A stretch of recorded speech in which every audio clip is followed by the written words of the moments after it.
Good morning.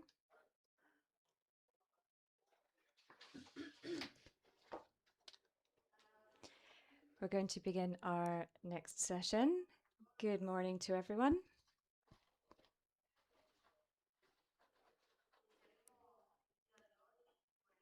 We will begin today with our second panel entitled Population Aging and Long-Term Care, Challenges and Opportunities for Gender Equality in Public Policy.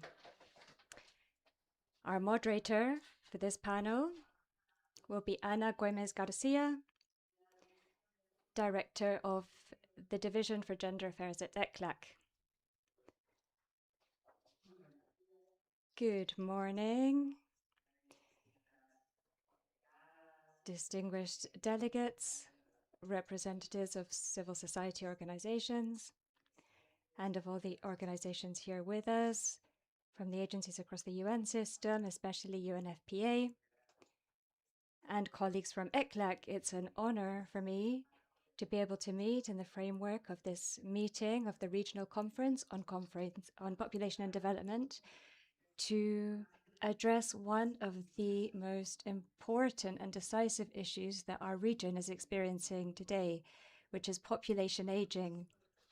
This process is a result of two trends, as was presented to us by the Executive Secretary of ECLAC yesterday, which has to do with the decline in fertility and increased life expectancy. And this is a good news because this means we have societies that are increasingly living for longer, but it also presents challenges to public policies on social protection, education, health, and of course for long-term care.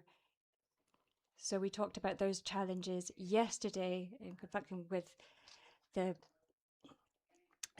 in relation to the challenges for financing these long-term care public policy services. So ECLAC has identified an additional dynamic which we should address, which is aging, the aging of aging, which is referring to the 80-plus year sector, which is growing much faster than the 65 and over sector. And this means that demand for long-term care will increase, with a trend that was also addressed yesterday by my colleague yesterday, which has to do with the feminization of aging, especially the feminization of the aging.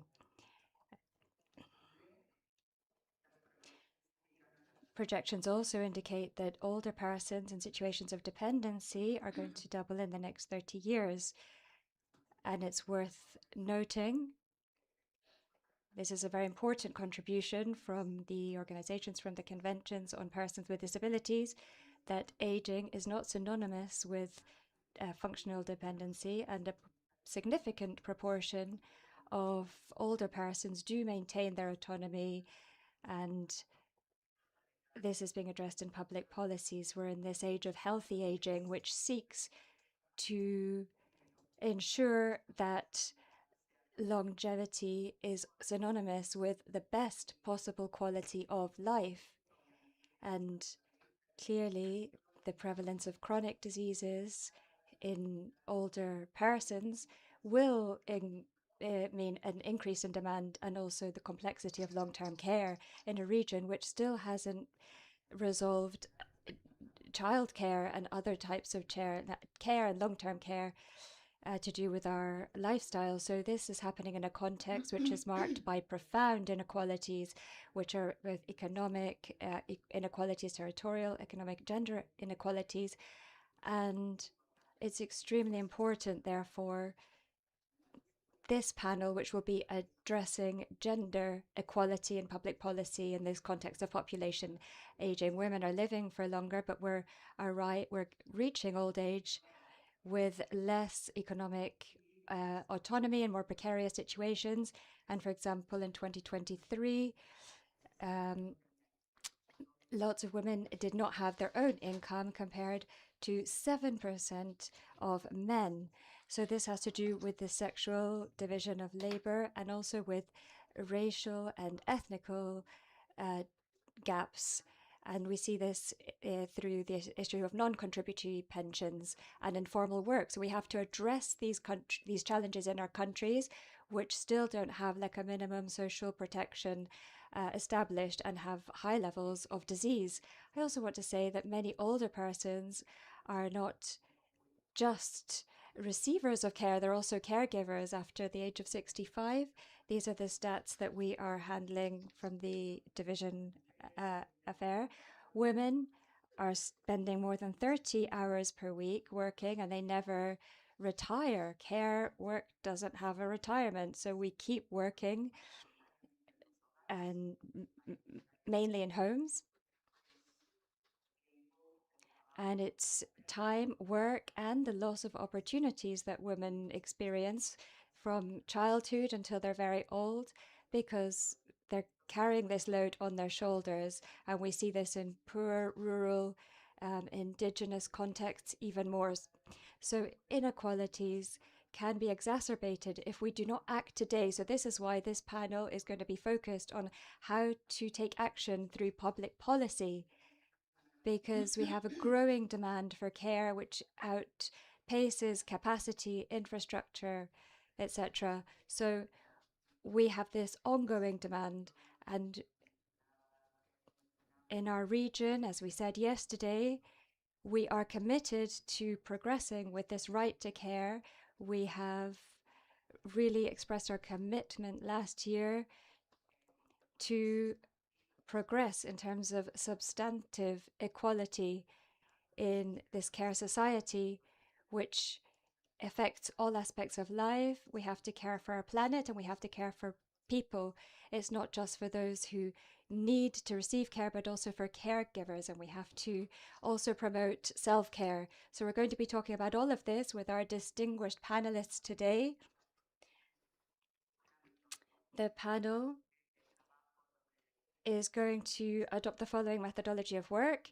Each panelist will have 5 minutes to answer a question that's put to them.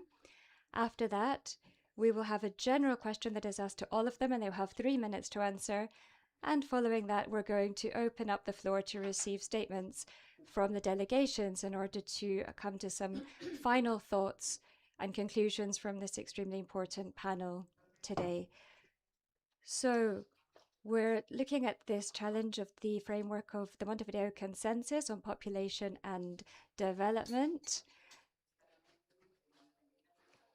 And we're going to be looking at Chapter C, which has to do with aging, social protection, and socioeconomic challenges that are aimed at building more inclusive societies. The objective of the panel is to analyze the situation that Latin America is experiencing in terms of their demands for care, especially long-term care, but we want to look at how we can activate public policy, what is being done, what could we improve, and what could we do more quickly, incorporating this gender-responsive approach and the challenges that we are experiencing in the region. And to this end, you will be able to access the biographies on the webpage, so I'm not going to introduce each panelist in detail. I will simply say that on our panel, we have Ixchel Post, who's the Executive Director of the National Council on Aging in Belize. We have Juan Carlos Alfonso Fraga, who's the Deputy Head of the National Office of Statistics and Information of Cuba. Gabriela Rodriguez, the Technical Secretary of the National Population Council of Mexico. Diego Aguilar, the Regional Director for the Americas of Alzheimer's Disease International.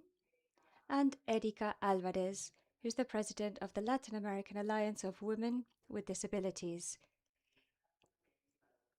There's also interpretation available, so the panelists and all of you in your statements, please feel free to speak in English or Spanish as you wish.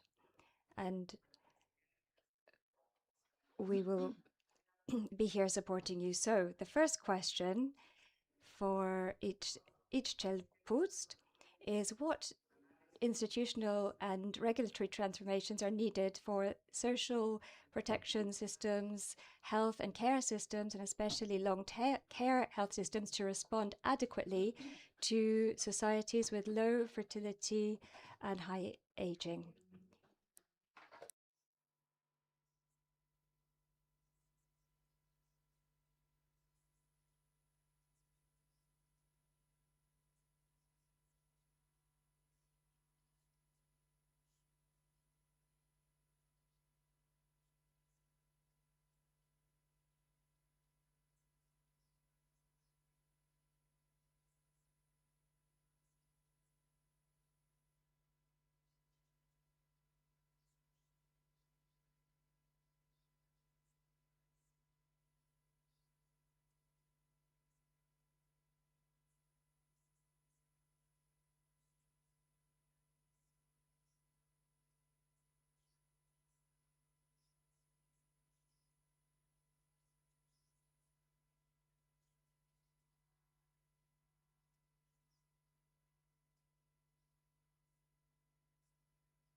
Consider what it looks like to move from what are strictly contribution based pension models to what would be universal basic pension models with progressive tax reforms.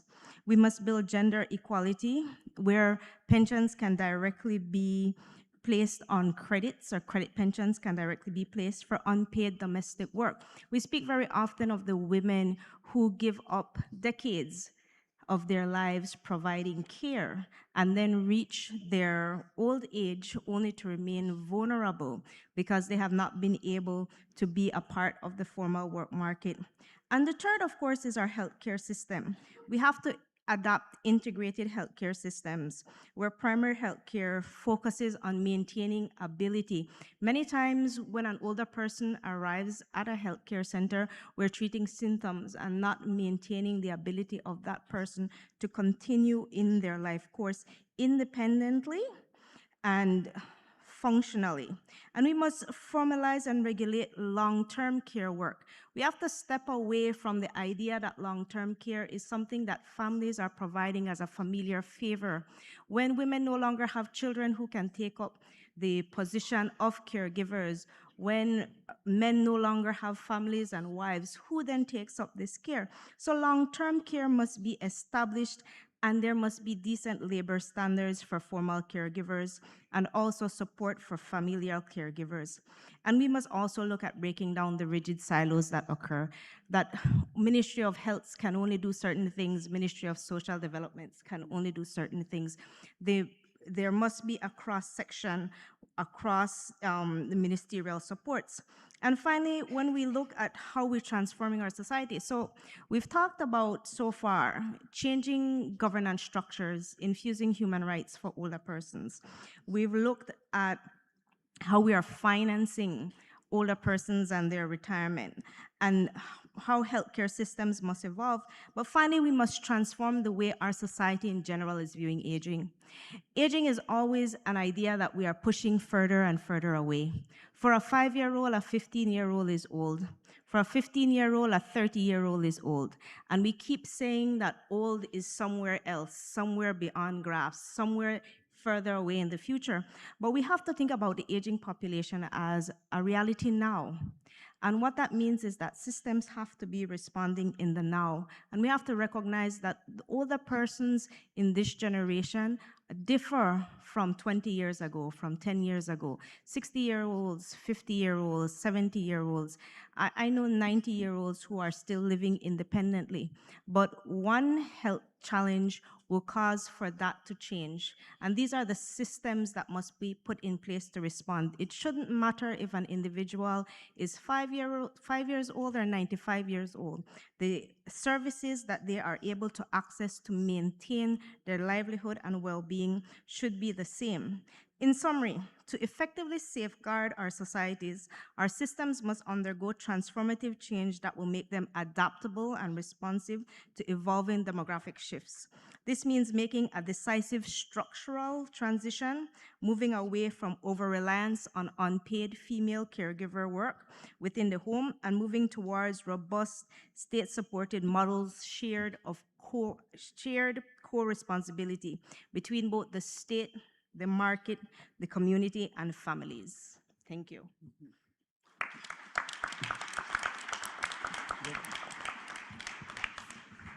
Muchísimas gracias a Thank you very much, por Put, poner estos temas tan for centrales, la putting these dignidad, central themes such as el rol dignity, activo de las the personas active role mayores of en older definir persons sus proyectos, in el tema defining de la their own interseccionalidad projects, de las políticas and the públicas centrality y of el public nexo y el policy continuum que hay entre salud y and cuidados a the largo connection plazo between fundamental, health pero and también long-term care en el are ámbito fundamental, del trabajo, but ¿no? also Y esto es in algo que también con la OIT, the area todo of el tema work, de of la labor, economía del and this is something cuidado, that cómo relates to the economy of profesionalizar care, to y think how sobre can we todo por professionalize hacernos it, este and planteo que also es for la having pregunta central, asked ¿no? us this Cómo mover central question, how trabajo que can sigue we siendo move invisible, this mal work, which is pagado o no invisible, poorly remunerado, que paid, or ocurre en not los paid at hogares, all, and that a takes place in the un homes, elemento central de to toda la a política key pública. element Muchísimas gracias across public por policy. So tan thank you so much inspiracional for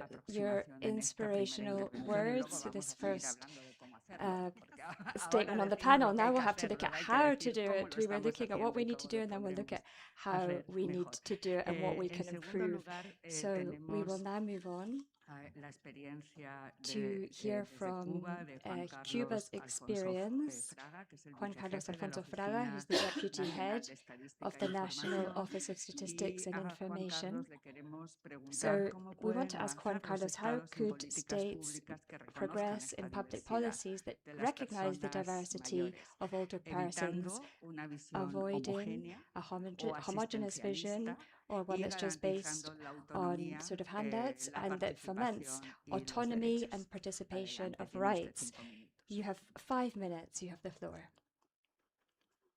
Sí, buenos días, muchas gracias.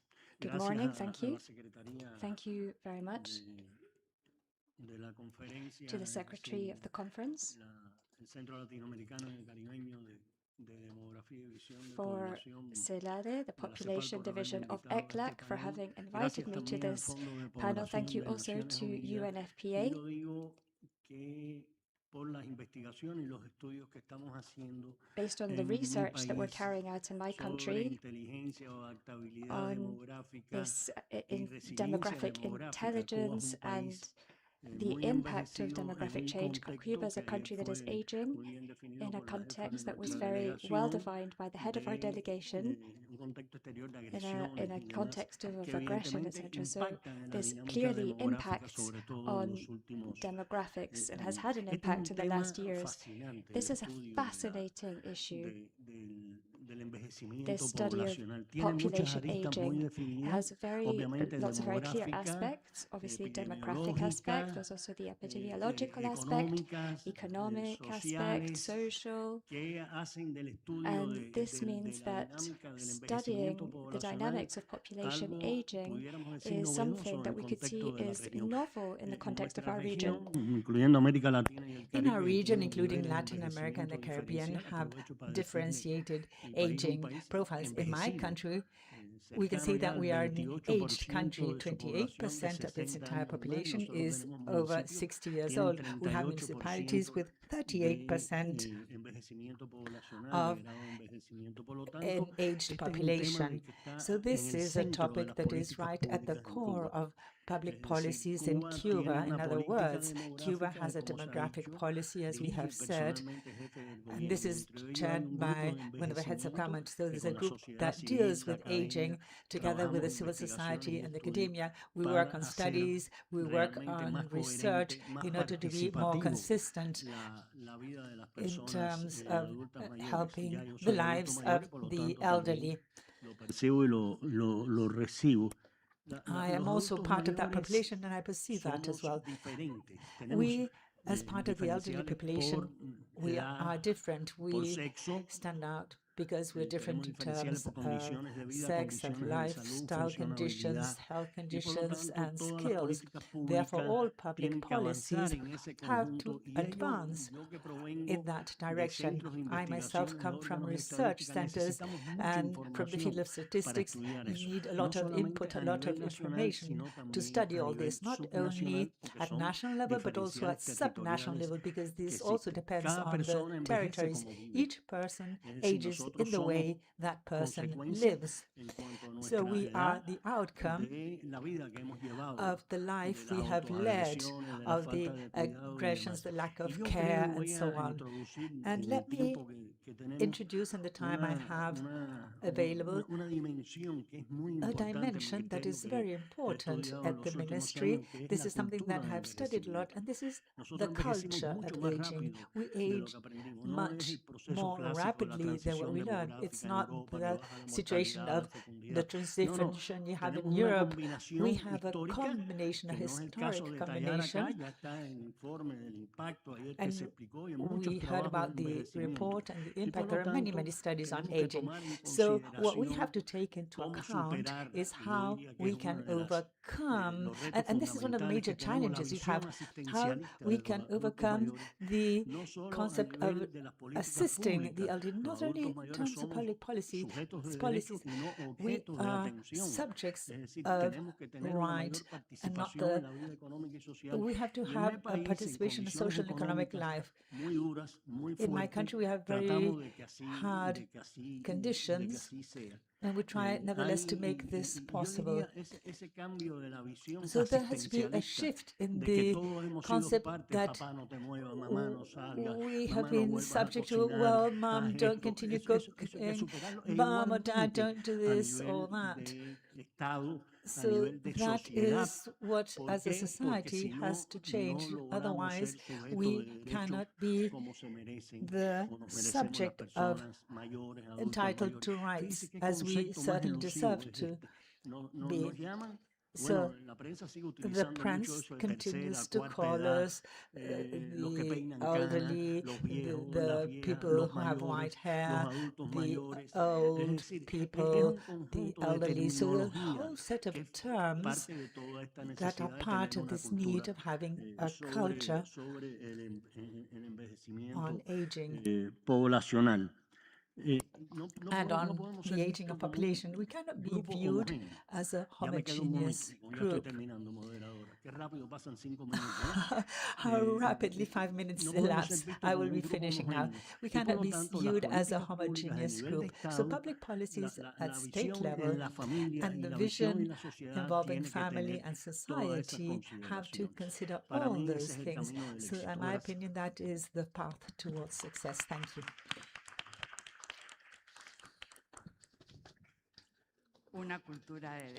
A culture of rights, going from care-focused attitude towards a policy involving aging, because care policies have to do with proximity and with the territorial dimension.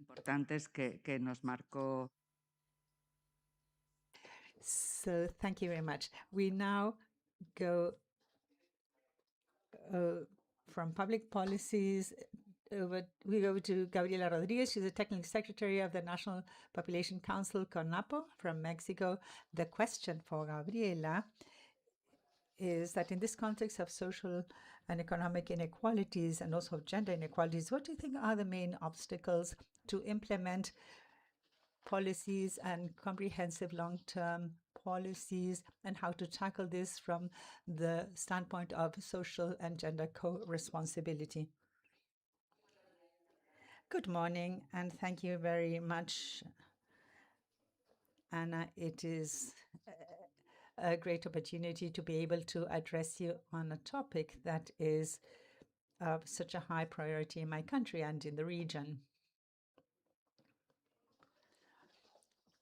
We face major obstacles and challenges. I'm going to speak of my country, of course, regarding long-term care. First of all, we have to overcome the reactive actions. We have to respond now. We have to act now. And from a preventive standpoint, that is a major hurdle that we have to overcome. We have to stop being reactive. Secondly, in Mexico, we face an enormous challenge, which is a very high prevalence of chronic diseases and functional dependency. So the diagnosis of diabetes has increased, and blood high pressure has also increased, mostly in women. And I always like to speak about the boys and girls in Mexico, where 40% are overweight. We have to act 50 years before they reach the age of 60, that is to say, right now, in order to change that situation. There's an increase of the prevalence of functional limitations. 14.8% of persons aged over 50 have limitations in basic activities, difficulties to get up from bed and walk. And this is higher in women. 4.7 million of Mexicans have these limitations. We have to define competency standards in terms of care for the elderly. We have to professionalize these. We have to train specialists in the various stages of dependency. We have to focus more on improving life conditions of all ages. We have to lower the dependency levels before they become elderly persons. The economic impact of non-remunerated labor in Mexico is very high. It is 16.8% of the gross domestic product in the health sector, and in terms of the country's economies, it accounts for 1% of the GDP. The inequality of the time dedicated to care is a burden for women, and regarding care of the elderly, women dedicate 4.7 hours a week and men 4.3 hours a week. But for persons that have chronic disorders and disabilities, they dedicate 5 hours. Women dedicate 12.8 hours a week, and men dedicate 7.5 hours a week. Only 0.3% of the homes in Mexico, the households in Mexico, hire specialized nursing staff or supporting staff for the elderly or for persons with disabilities. We recognize that the working hours continue to overlap with those of domestic care and with people who are dependent. It is necessary to regulate the enterprises so that they promote remote working and the adequate conditions, so that they define objective-based plans, that they provide real opportunities to women in the sense of flexibilizing the working hours to reduce the working hours. These are things that are difficult in the context of the economic model that we have in this world. It is very necessary to deal with this topic with social responsibility. We have to have a specialized strategy that is only focused on long-term care with an outlook on the entire life cycle. And this is not just to be limited to just a few measures. We have to have care services in the proximity of the households. This has to be done both by the state and by the private sector. For people with physical or cognitive impairments, people who cannot get up from bed, who cannot bathe, and who cannot eat on their own, they require specialized care. And for people with total lack of functionality, we have 500,000 in Mexico. And we don't have sufficient services. So the national priority, and with this I will be closing, I can expand on the strategy in my next presentation. We are now building a national system, a progressive national system on care in the National Development Plan. This is a priority of our government, but we have only started with the first stages. Thank you. Thank you, Gabriela, for clearly stressing the concept that we have to act now. Aging is built on the standards that become to be accumulated over the life cycle. We have to stress that we are a region where there's a coexistence of obesity, diabetes, and all this has a very strong impact. And then another point that was not at the center but is returning to the debate in the context of the social development and its productive and economic dimension is to speak about the production and consumption patterns. So this was already in Cairo. A lot was discussed at that meeting, and PAHO and the WHO are working on the concept of self-care beyond the personal practices, speaking about communities, speaking about families, and how to prevent diseases, how to promote health, and how to deal with health with or without the support of healthcare professionals. Hopefully without support, and hopefully we can have a more preventive approach. But this is right at the core of discussion, and also Michelle mentioned this, namely the link between care and health. We'll now go over to the civil society. We will now start with Erica Alvarez, who's the president of the Latin American Alliance of Women with Disabilities. We're going to ask Erica, from the gender-based approach and of life cycle approach, how to tackle from the standpoint of public policies the disadvantages and accumulated risks faced by women with disabilities at the elderly, and also as caregivers etc. You have the floor. Thank you very much. Good morning. First of all, I would like to extend my greetings to my colleagues from the group of experts on population and development.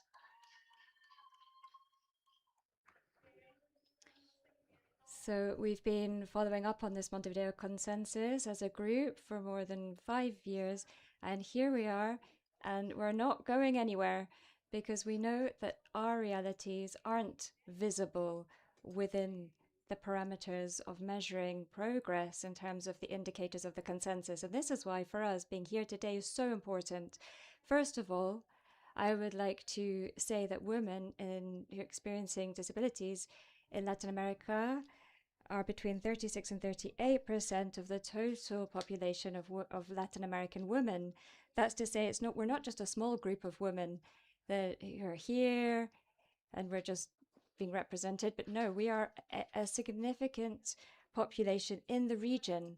And for us, it's very important to say that although sometimes there's growing fear to talk about diversity and intersectionality, but for us, we are characterized by diversity and we experience intersectionality every single day. And so to leave these concepts to one side or to stop speaking about SR8 is not going to help address our needs and our realities. And that's why the key approach that's needed for public policies has to be to recognize intersectionality and that women with disabilities have sexual and reproductive rights.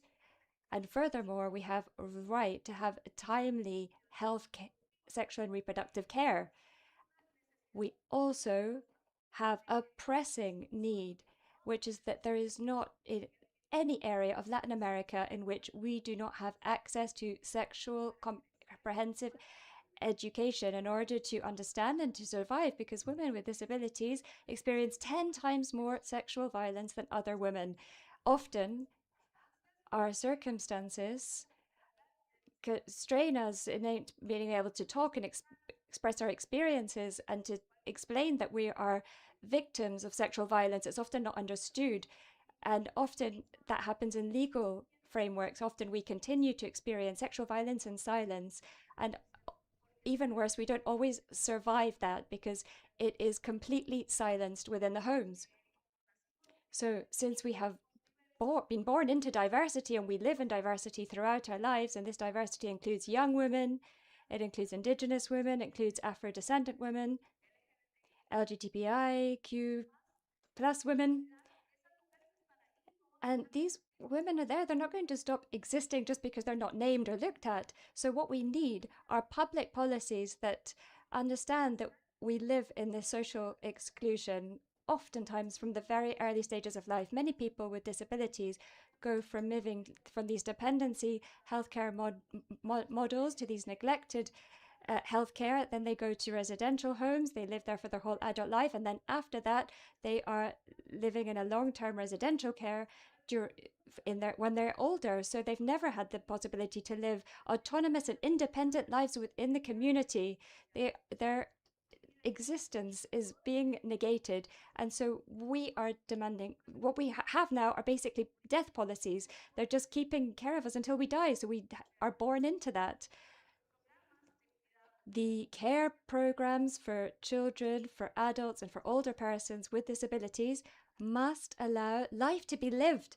We have to be able to live with dignity within the community, to be able to enjoy everything, to enjoy our sexuality. How can we enjoy sexuality within a care program in which we are not even recognized? How can you recognize your body, your identity in a program when you got to all your adult life without ever having the opportunity to be able to think about having a partner?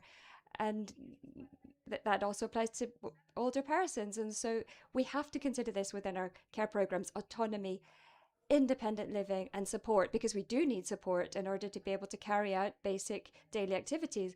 Often that's the case, but we need tools to be able to help us to develop this self-care.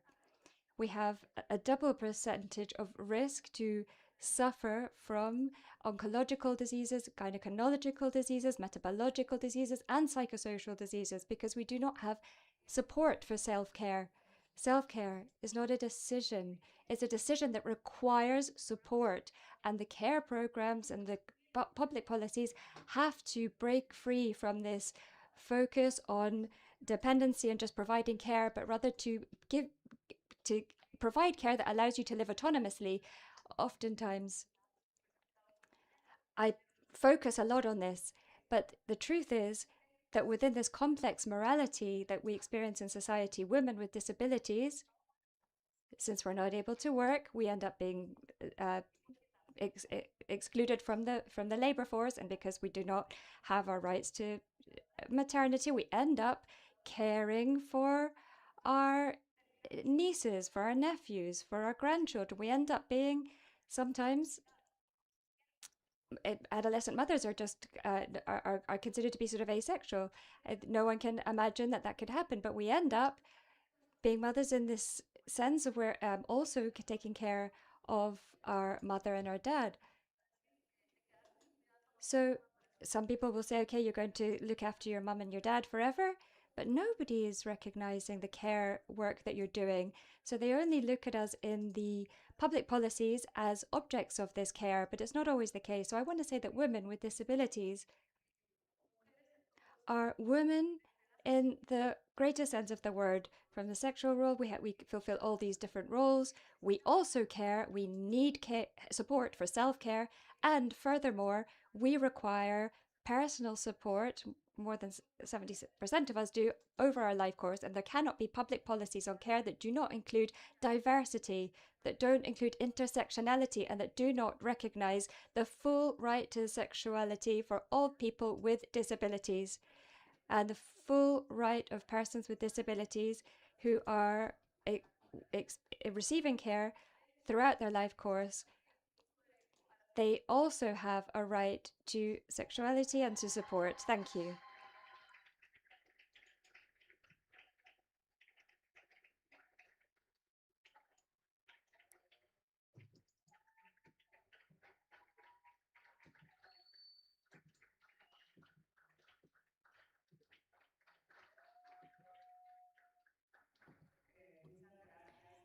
Thank you, Erika.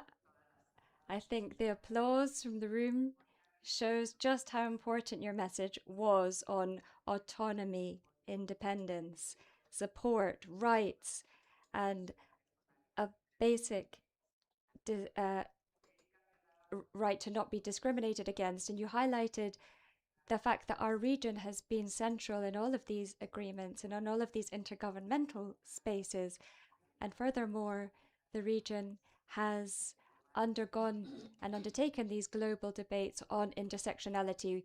We can't just talk about these things in silos. It's not the same to be a rural, poor, indigenous woman with disabilities to other things. So we have to look at how these multiple forms of discrimination intersect, and at the same time value diversity as something that the Latin American and Caribbean societies value highly. That's a challenge. And last but not least, we are going to hear now from Diego Aguilar. The question for Diego, who's the Regional Director for the Americas of Alzheimer's Disease International. I wanted to ask him, what evidence have you produced, or what have you learned about care models, support models in long-term care that contribute to preserve autonomy of older persons, and how do those models address inequalities in terms of healthcare? Thank you very much, Anna. First of all, I'd like to express my thanks to ECLAC for the opportunity to be here. I would like to share with you from this civil association of people who live with dementia, their caregivers, something that to me is really important, and I think we have to incorporate, and we mustn't forget when we talk about care and aging. So the key idea is that we cannot talk about long-term care without talking about dementia, and that includes Alzheimer's. I will give you some information. 1 of 10 people in Latin America of older persons live with dementia. And this figure changes as the population ages. So after 65, it's 2 out of 10. Then it's after the 90, it's 4 out of 10. So today in our region, there's almost 10 million people living with dementia. And this figure is going to increase by 200% by 2050. So we're truly facing a challenge. And I don't know if this is just a neurological problem. Rather, it has to do with the care agendas, with the aging agendas, with the gender agendas, with the social agenda, with family agenda, and with this issue of intersectionality. We have been thinking about what model we can use, what learnings can we share that really address this issue, which we consider to be a priority for the region. First of all, people who are diagnosed and their caregivers and their family members must be involved from day one in the design and the implementation and the evaluation of policies. We cannot design public policies without the active participation of those who are living with dementia. And this is something that we have learned from Chile. They've been working really, really well on this in their care system, and they have been able to involve the people who've been diagnosed as well as caregivers in this process. We also have to move away from this old concept of care as something which is just dependency based. It has to do with the whole of the life course. It doesn't have to do just with the last stages of dependency, but it also has to include early screening. It has to include early detection of diseases.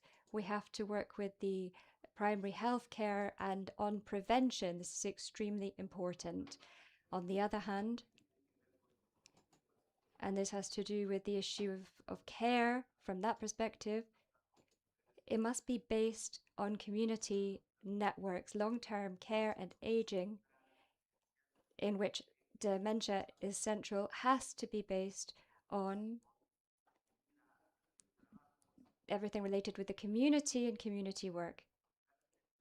And the results, the outcomes here are very surprising here in countries such as Chile, because they have a national dementia plan which has had an excellent impact on the population. And we can see that we're able to avoid hospitalizing people, we're able to avoid emergencies in older persons thanks to this work that they have carried out with community networks. So these should be community-based plans. Dementia is at the center of this issue of long-term care.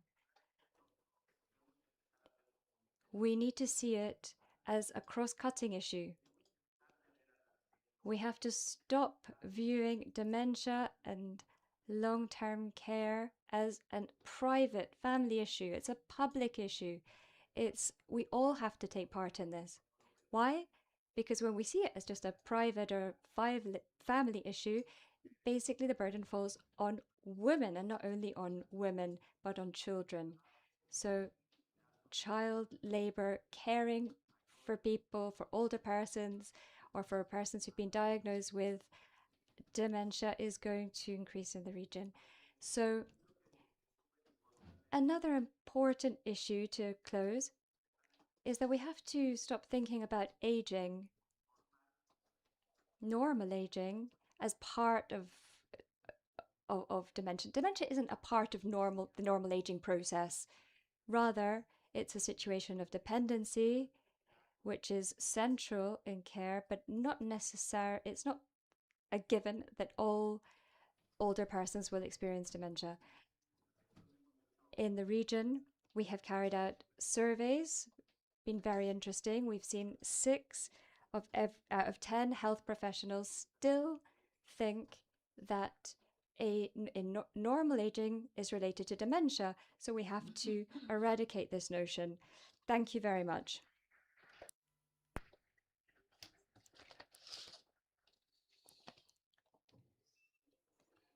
Thank you very much, Diego, for sharing with us the topic. The data on dementia care is a public issue, but this is not happening yet. This remains being done at the homes, and it is the families that mostly are in charge of this type of care. Once again, as we mentioned with Juan Carlos and with others, the community networks, the proximity networks, how to incorporate those who are involved into this conversation. But in addition to that, the persons in charge of care, the persons who suffer from dementia, this is something that came up quite a lot in yesterday's panels and also in ECLAC's presentation regarding mental health in all the dimensions. Not everyone suffers from dementia, but aging in a society that does not value the elderly, that does not value the contributions of our ancestors, it makes things more difficult. Dementia, Alzheimer's disease are also in this context. We will now go over to action, to take action. How can we go about this?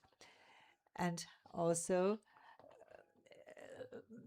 not only thinking about the elderly who are there, but also looking forward by 2030, 2040, 2050, as the indigenous peoples told us, thinking about 7 generations and how working as a collective group. So my second question, addressed to the entire panel, is the following.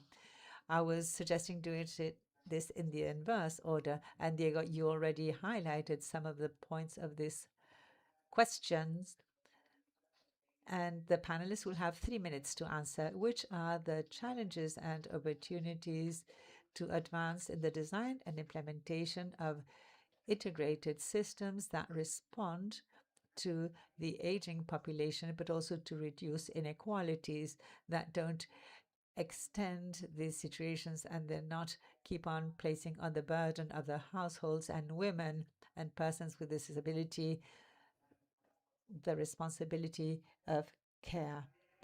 So let us speak about solutions. What is being done? What can we do better? What can we do faster? And ladies and gentlemen, delegates, please prepare your comments and questions, because after this round, we will be opening the floor to the delegates. So we'll follow the reverse order. We'll start with you, Diego. You have the floor. Thank you, Anna. I see that there are many challenges that have to do with care in general and with care of persons with dementia. One is a lack of financing that we see is included in most of the national dementia plans. And when there's a lack of budget, then the cost does not disappear. It is transferred to the families and to women. So that is one of the points that has to be taken into account. And these are not, the national care policies are not articulated with the national dementia plans. This is something that has to be done. We have to start preparing roadmaps to start considering this in the context of APS. Now, a key idea is that if a long-term care system is not prepared to deal with dementia, it is not prepared for aging. And this is something that we have to bear in mind. That is very important. This is because dementia is a central cause of long-term care, and dementia forces us to connect. This is one of the difficulties we mentioned with some of the colleagues of the panels. It is difficult to connect health with care. Normally, this is a major problem. Well, of course, there are many opportunities. I would like to mention 2 that I think are very important. For the first time, dementia and Alzheimer's disease was specifically included and mentioned in the report of the population, the report of ECLAC. So it is a pleasure and joy to see that we can start reflecting on aging, including dementia. And yesterday, the Minister of Health of Uruguay committed to have a national plan for dementia in the country. So these are big opportunities that will allow us to start speaking about the core of what long-term care is. In other words, persons who live with dementia and their caregivers and family members.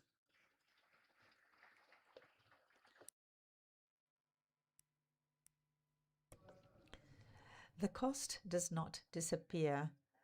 Gabriela referred to the information from Mexico. I'd also like to refer to the country of the region. 10 countries have measured this. Non-remunerated work involving this type of care accounts for 20% of the GDP. So acting today, having this strategy, having this good news in the sense that already countries like Chile and Uruguay, that was especially highlighted by Juan Carlos. She corrects about Diego. These countries are already been doing this. We'll now go on to see how we can tackle this from in the sense of promoting the social dialogue and including this governance systems. Erica, the floor is yours. First of all, I think that building the support and long-term care has to go through the right to direct participation of the persons with disabilities when designing these policies, and not at the end of this process to check whether they did things properly. We have to participate in every single stage of the design. This is an issue of ethical responsibility. This is something stated in Article 4 of the Convention on Persons with Disabilities. Public policies, systems, and care services should be discussed very closely with persons with disabilities. Second, we have to acknowledge that aging is a process that takes place throughout the life cycle. This is not something that appears all of a sudden when we turn 60. It was never there and it's all of a sudden there. We start aging from day one, from the moment we are born. And to be prepared for dignity has to do with preparing scenarios to live with dignity in those later stages. Public policies on lifelong care and aging has to do with youth and with youth with disability as well, in order to be prepared from the standpoint of social protection through pensions, family and community life, permanent and timely care of physical and mental care. All these have to do with employability and recognizing the value of care and support that often takes place at domestic level with no acknowledgement whatsoever. It's not only about acknowledging that we can be caregivers and personal assistants. This requires honoring the life of the people who do this, because these people contribute to the life of others. But this has to be recognized economically. The states have to advance towards the sustainability of public policies that subsidize those persons that take care of others at home. We also have to build scenarios so that the dignified life of persons who receive care is closely related and linked to the well-being of persons who provide such support and care. And it is women, it is us women. There might be some men exception who do this. I brought one to this conference, in fact, who is a caregiver, but it is women who provide care, who assist, and who do this in an unremunerated way. And this does have a negative impact on the quality of life of the persons who receive such care. Finally, I think it is important to stress that women with disabilities, in Latin America, these public policies that are being designed to guarantee reducing the structural gaps have stopped to be viewed as a group of persons who require support and care. We are a fundamental part, an essential part of public policies, always of every single public policy.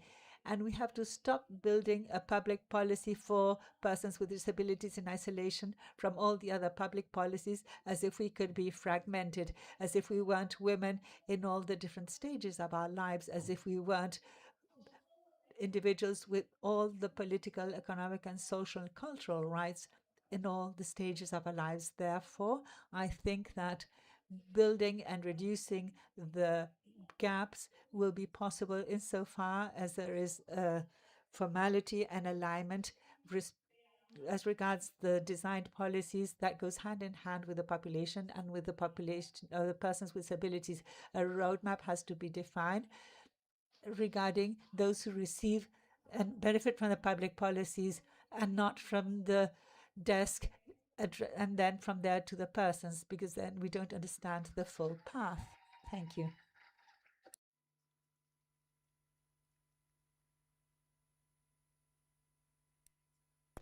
The right to participate at the core and throughout the life cycle scenarios of welfare. I think that was an amazing contribution. Territories and scenarios of well-being and welfare, and also at the core placing the concept that there are no specific groups that require care. Every single person requires care throughout our life cycle, and we also provide care in the case of women even more so. And the complexity changes. That is why we have this dimension of support, of care, of comprehensive policies in line with the needs that will be profoundly varying over time. So we now continue with Gabriela Rodriguez.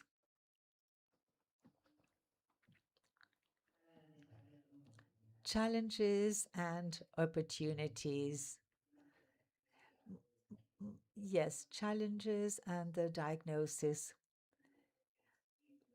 I think that this will always be a challenge in these countries, namely to have sufficient budget and that we do proper management thereof, because it is never enough. So we have to have public management capacity. We have to be able to optimize the resources, because resources are never enough. So based on that concept, I will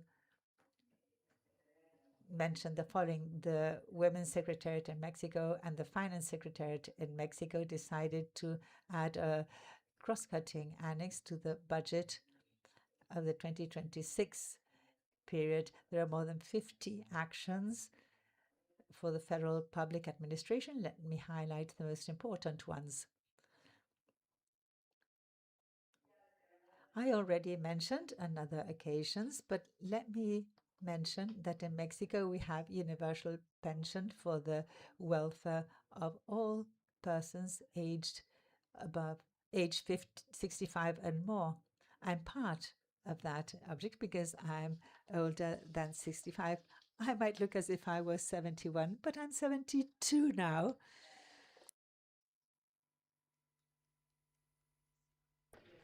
So universal pension for the elderly is a minimum. Welfare is about $150 a month. The President of Mexico, Dr. Claudia Sheinbaum, added a special pension only for women aged 60 to 64, namely before they reach this other type of pension. This is to acknowledge the years of non-remunerated work. Only 25% of Mexican women have a contributive pension. Only 40% of Mexican men have a contributive pension, but this type of pension is for women. Pension for permanently disabled persons, it is more than 1.5 million persons who receive this. The health program, Home by Home, for a person aged more than 65, they visit every single household where there are persons. I was also visited in my home to see how I was doing, how much medicine I have to take, because this is universal and applies to all persons aged 60 and more. Homes for well-being, 1,800,000 homes are being built. These are addressed for young persons, women, and the elderly. Over the past 6 years, improvement of homes, assisted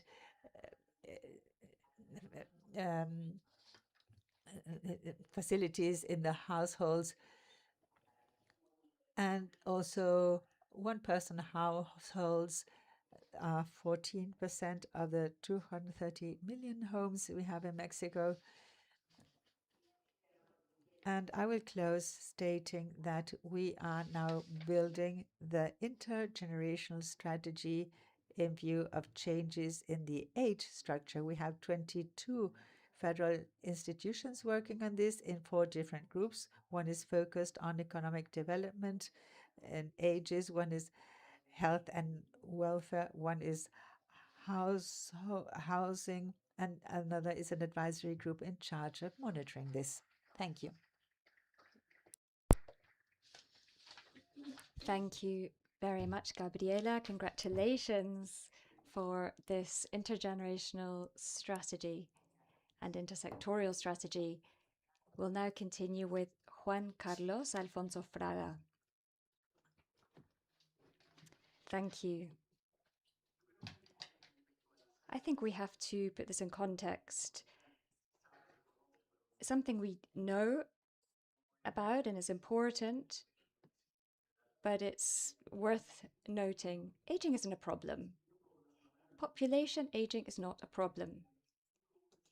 Aging is a positive result of the triumph of life over death. Obviously, the number of people will increase, and according to the specific economic and population demographics of every country, and the number of older persons will increase. And what we spoke about here yesterday was the aging of the aging. That's to say, the aging of the older persons. In my country, the population that grows, that's growing is the population aged 65 and over, and those that are growing most relatively are the persons aged 80 and over. So we're accumulating a large group of people that require care. Clearly, there comes a point in the vida where, as we were hearing from the doctor, where people will have Alzheimer's, they'll have problems with functionality, etc. And so what I want to emphasize is that we all need care. That's true. And it's not just older persons. It's not just people with disabilities. We all need care in order to be able to live the most functional life possible. In Cuba, we have groups we need to prioritize. We have 20% of people, of older persons, who live alone. So this means, well, they live alone because in my country we have very low fertility. It's been increasing for many, many years. It's below replacement level. And we've also experienced significant emigration to other countries in the region for different political reasons. But this is our experience, our reality. So we have to have plans to be able to care for the entire population, but specifically those who need it in a most immediately are those who are experiencing functional dependency. And I'll give you 2 examples, and I will end with this because I know we have time restrictions. We have developed what we call little houses of care, casitas de cuidado. This is very important. It's given an important outcome. So we receive funds from companies or organizations, and it's a community place that older persons can go to. So you can have different older persons, whether they might be grandparents or workers, and they're all able to receive care there. This is underpinned by social work in the country in a permanent fashion. It's a way that people who might be considered vulnerable, especially those I've just mentioned, and we also have a support system for the family involving food, care, and we have created networks. We've created networks to support young people. That's to say, to allow them to participate in the population, helping to care for older persons by taking them food, medications, and helping them with hygiene, etc. So we have to set priorities in our long-term care policy. So we're trying to do that. We do face challenges, but this is what we're trying to do, and we're heading in that direction, and I've seen positive results. Thank you. Thank you very much, Juan Carlos. It's very important to think about these universal social protection systems, which imply huge efforts in our region. And of course, we have to take into account this criteria that Juan Carlos mentioned about prioritizing, is that those both dimensions are key. So we will now close with Ixchel Pot. Rich and dynamic discussion.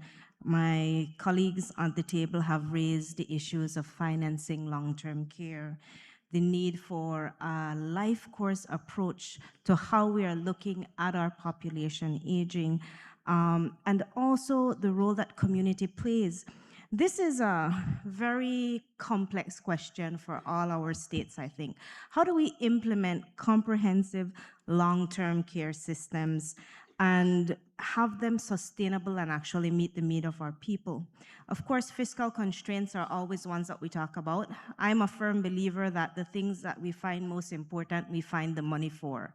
But when we also look at long-term care, there also is a huge opportunity for us to actually move our systems into care economies, empowering the women who are providing care to earn employment from this care.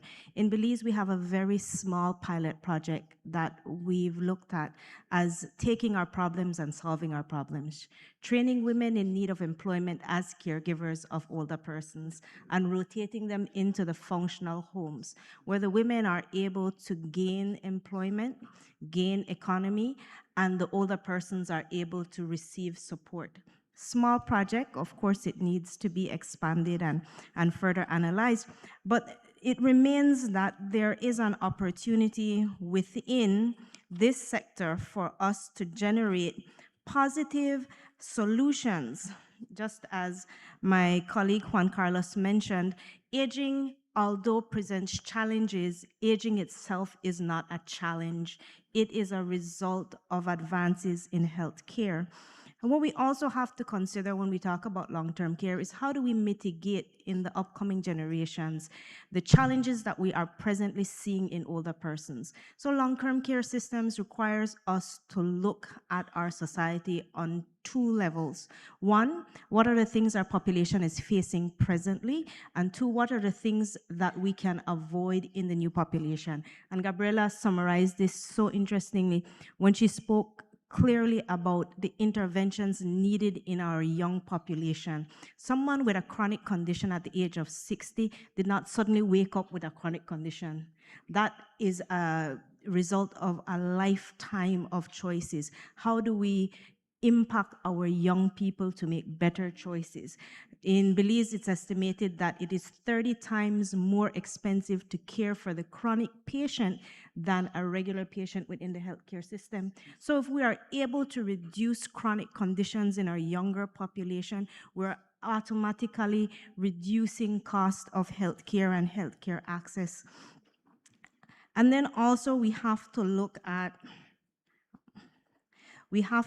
how do we build the families themselves, these intergenerational families, so that their systems can provide the support necessary for the persons in their care, and also recognizing that the familiar structure is changing.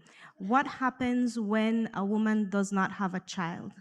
When a man does not have a nuclear family, their need for long-term care does not change, but because we are used to thinking about care as being solely a family responsibility, they immediately become disenfranchised and vulnerable because of the lack of that recognizable family structure. And so long-term care systems must evolve, just as Juan Carlos said, into a public discussion where the systems are responding to care. Thank you.